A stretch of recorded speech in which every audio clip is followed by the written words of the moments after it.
Hello friends, मैं हूं रतीश और आप देख रहे हैं आप ही का YouTube channel digital world. Welcome to lesson number 3। इस वीडियो में हम लोग देखेंगे गूगल एड्स टर्मिनोलॉजी के बारे में। प्रीवियस लेसन में हम लोगों ने देखा था कि गूगल एड्स का अकाउंट कैसे क्रिएट किया जाता है। तो आगे बढ़ने से पहले मैं आपको रिक्वेस्ट करना चाहता हूँ, अगर आप इस चैनल पर नए हो तो इस चैनल को सब्सक्राइब करें और बेल आइकन को प्रेस करें ताकि आने वाले नए वीडियो का नोटिफिकेशन आपको जल्द से जल्द मिल जाए। तो चलिए स्टार्ट करते हैं गूगल एड्स टर्मिनोलॉजी।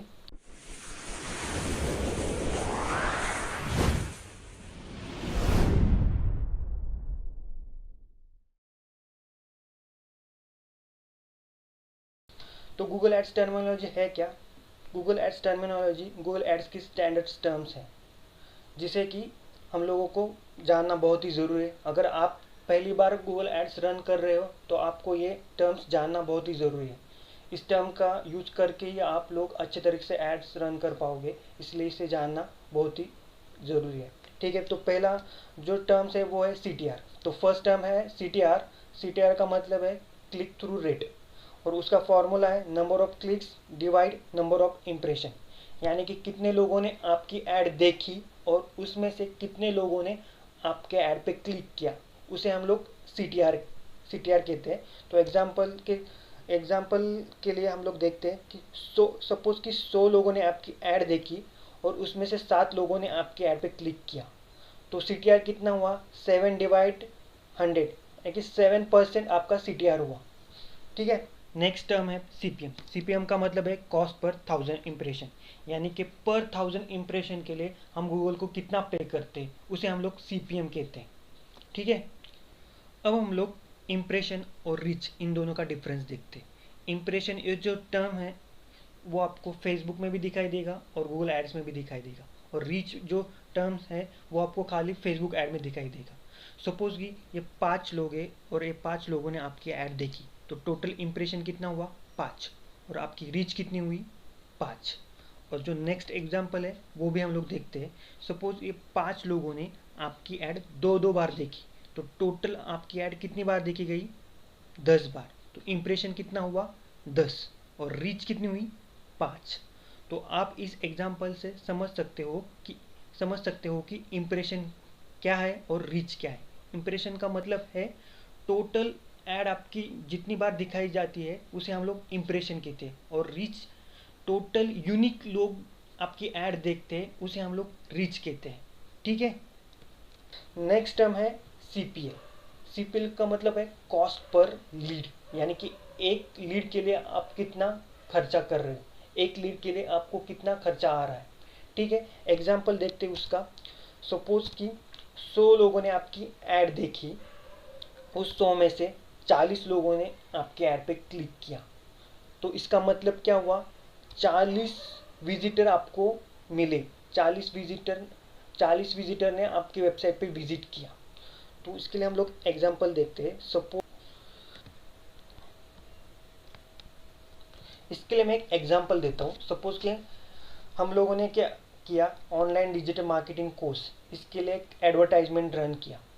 तो होगा क्या, जब भी कोई ऑनलाइन डिजिटल मार्केटिंग कोर्स एक कीवर्ड सर्च करेगा तो हमारी ऐड यहाँ दिखाई देगी। ठीक है, इसमें दिखाई देगी। ठीक है, तो सपोज कि ऑनलाइन डिजिटल मार्केटिंग कोर्सेस ये कीवर्ड 100 लोगों ने सर्च किया और 100 लोगों को ये ऐड दिखी, तो उसमें से सपोज कि हमारी ऐड यहाँ दिखाई दे रही, तो उसमें से 40 लोगों ने क्या किया, यहाँ क्लिक किया और वो हमारे वेबसाइट पे लैंड हुए। तो वो क्या हुए, हमारे वेबसाइट के विजिटर हुए, 40 विजिटर हमें मिले। ठीक है, का मतलब क्या है, 40 विजिटर हमारे वेबसाइट में मिले, और उस 40 में से 5 लोगों ने क्या किया, हमारे वेबसाइट पे आके फॉर्म फिलअप किया। तो फॉर्म फिलअप किया यानी कि हमें 5 लीड मिले। तो CPL कितना हुआ, तो उसे हम लोग नेक्स्ट स्लाइड में कैलकुलेट करते हैं। 100 लोगों ने हमारा ऐड देखा, उसमें से 40 लोगों ने क्लिक किया। ठीक है, तो मान लेते एक क्लिक के लिए हम लोग गूगल को दे रहे 10 रुपये, तो टोटल कॉस्ट कितना गया? 14 × 10, यानी कि कितना हुआ? 400। तो टोटल कॉस्ट गया हमारा 400, और हमें लीड कितने मिले?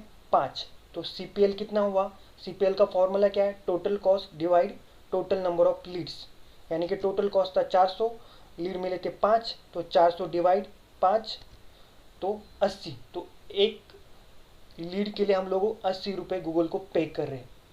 तो आप लोग समझे होंगे कि CPL है क्या। नेक्स्ट टर्म है कन्वर्जन। कन्वर्जन का मतलब है इम्पोर्टेंट इवेंट या इम्पोर्टेंट एक्शन। तो एग्जाम्पल के लिए हम लोग समझते हैं, सपोज कर कि कोई विजिटर हमारे वेबसाइट पे आता है और वेबसाइट पर आने के बाद कोई फॉर्म फिलअप करता है, तो उसे हम लोग एक कन्वर्जन मान सकते हैं। या फिर उस विजिटर ने क्या किया, हमारे वेबसाइट पे आके कुछ परचेज किया, हमारी ई-कॉमर्स वेबसाइट पे आके कोई परचेज किया, तो वो परचेज क्या हुआ, वहाँ हमारे लिए कन्वर्जन हो सकता है। या फिर हमारे वेबसाइट पे आके किसी इम्पोर्टेंट पेज को विजिट किया, वो भी हमारे लिए कन्वर्जन हो सकता है। तो कन्वर्जन हमारे ऊपर डिपेंड है कि हम लोग किससे मानते हैं। विजिट किसी इंपॉर्टेंट पेज को विजिट किया तो भी हम उसे कन्वर्जन मान सकते हैं, या फिर कोई परचेज किया हमारे वेबसाइट से उसे भी हम लोग कन्वर्जन मान सकते हैं, या फिर कोई फॉर्म फिलअप किया उसे हम लोग कन्वर्जन मान सकते हैं। तो कन्वर्जन टोटली हमारे ऊपर डिपेंड है कि हम लोग किसे कन्वर्जन मानते हैं। ठीक है। नेक्स्ट टर्म है CPA। CPA का मतलब है कॉस्ट पर एक्शन या फिर कॉस्ट पर एक्विजिशन। इसका एग्जांपल हम लोग देखते हैं।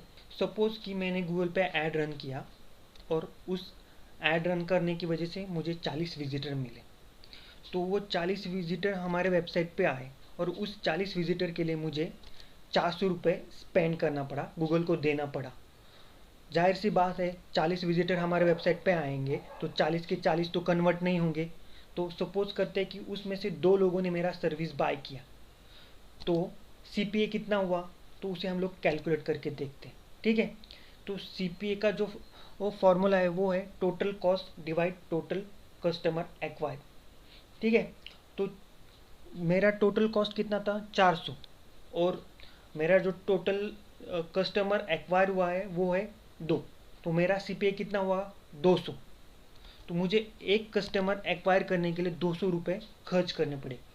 तो सिंपल सी बात है, CPA का मतलब है एक कस्टमर आपको कन्वर्ट करने के लिए कितना पैसा खर्च करना पड़ता है, उसे हम लोग CPA कहते हैं।